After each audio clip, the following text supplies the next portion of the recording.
صدر والا مرتبت اور حاضرین والا قدر، السلام علیکم۔ مجھے آج جس عنوان پر اظہار خیال کرنا ہے وہ ہے ہم تو شرمندہ ہیں اس دور کے انسان ہو کر۔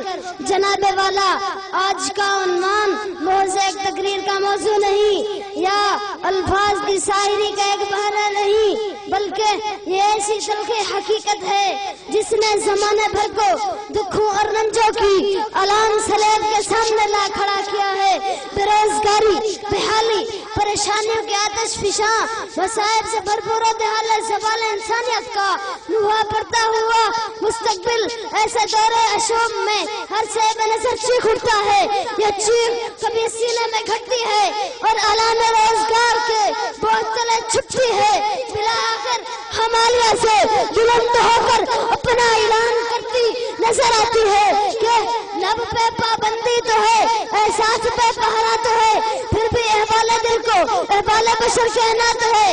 جھوٹ کی بولیں فروغ مصلحت کے نام پر، زندگی پیاری سہی لیکن ہمیں مرنا تو ہے۔ رسول اعظم نے فرمایا تھا کہ اے کعبہ تو مجھے بہت پیارا ہے، لیکن ایک انسان کا لہو تجھ سے بھی زیادہ پیارا ہے، وہ جس میں کچھ انسان کی توقیر کے احکام تھے، وہ شریعت معبودوں زیر سایہ سو گئی، آ گئی بزانے بکنے خدا کی عظمتیں، جی اٹھے خواہشیں اور مر گیا ہے آدمی۔ جناب والا، قیامت پر پا ہو گئی ہے کہ مغرب والوں نے شان رسالت صلی اللہ علیہ وسلم پر ہاتھ ڈال دیا، آقا علی مرتبہ صلی اللہ علیہ وسلم کے خاکے بنا کر نمائشیں کی جا رہی ہیں، قرآن پر منفی فلم بن چکی ہے، سرعام دین اسلام کو رسوا کیا جا رہا ہے، ڈیڑھ ارب مسلمانوں کے مذہبی جذبات کو قدموں تلے رہن دیا گیا ہے، پھر بھی ہم ایک نہیں ہوتے۔ سورہ اسرافیل بچ چکا اور ہم اسرائیل کا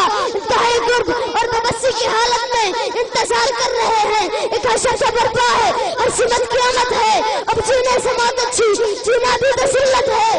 جناب والا، عالم ببسی میں ایک بندہ خالق کے کونین سے ناچیز کی صورت میں سوال کرتا ہوں، اے ہمیں پیدا کرنے والے، کیا ہمارے مقدر میں یہی دور ذلت و خواری تھا؟ ایسا اندھیرا ہے کہ ہم روشنی کا خواب بھی نہیں دیکھ سکتے۔ دیکھتے ہی دیکھتے انسان سے کھانے کی چیزیں روٹ گئی، امراض نے ہمیں موت کے رحم و کرم پر چھوڑ دیا۔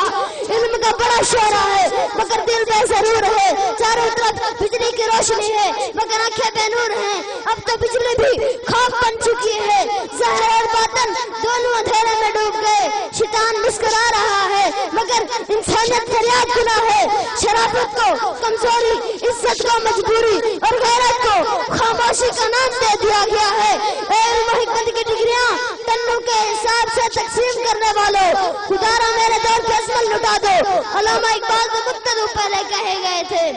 یہ علم، یہ حکمت، یہ تدبر، یہ حکومت، پیتے ہیں لہو دیتے ہیں تعلیم مساوات، کپڑوں پہ کا سرمایہ پرستی کا سفینہ، یہ دنیا ہے تیری منتظر روزہ مکافات۔ اے خالق ارض السماء، ہم تیرے بھکاری ہیں اور تجھ سے دعا مانگتے ہیں کہ ہمیں پھر وہی اجالے بخش دے جس سے زندگی کی خوشیاں خوشحالیاں لوٹ آئیں، پیٹ کو بھوک اور زندگی کو شرمندگی سے نجات دے دے، ورنہ جب ذلت و خواری ہی مقدر بن جائے گی، جب رزق، ملازمت، کاروبار اور باوقار زندگی کے تمام دروازے بند کر دیے جائیں گے تو حالات کی بے بسی کی کوکھ سے انقلاب جنم لیتا ہے۔ وما علینا الا البلاغ المبین۔